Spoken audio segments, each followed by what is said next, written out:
How does the NHL salary cap create cap limbo? Imagine trying to fit a large puzzle into a box that's just a little too small. That's what managing a hockey team's salary cap can feel like. The NHL salary cap is a fixed limit on how much a team can spend on player salaries during the regular season. It's meant to keep things fair by preventing richer teams from outspending everyone else.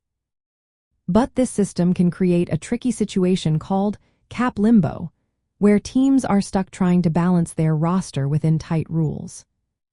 The cap is tied to league revenues, which means it can go up or down based on how much money the league makes.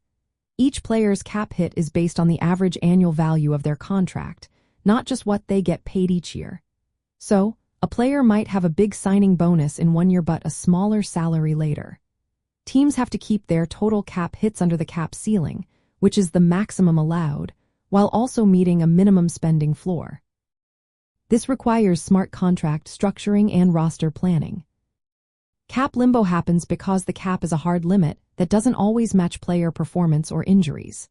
For example, if a key player gets injured long-term, teams can put them on long-term injured reserve. This move removes that player's cap hit from the active roster, giving some relief. But it's only temporary because the player can return later. When they do, teams might have to trade players or make other moves to stay under the cap again. Teams also face cap limbo when they have players with large cap hits but declining performance, or when they want to sign new players but don't have enough cap space. They can't just spend over the limit.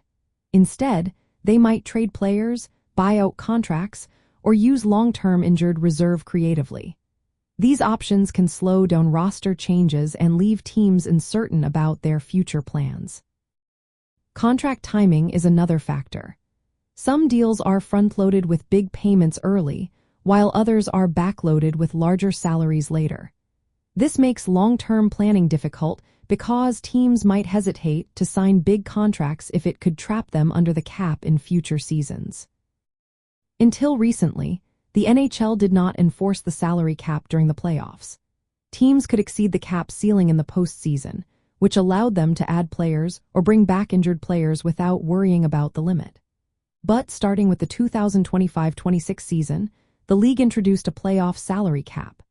Now teams must stay under the cap even in the playoffs, which adds more pressure to manage the cap carefully throughout the entire year. In short, the NHL salary cap creates cap limbo because it forces teams to constantly juggle player contracts, injuries, and roster needs within a strict spending limit. The use of long-term injured reserve, contract structures, and new playoff cap rules all add layers of complexity. This environment keeps teams in a state of uncertainty about their salary and roster plans, making strategic management more important than ever.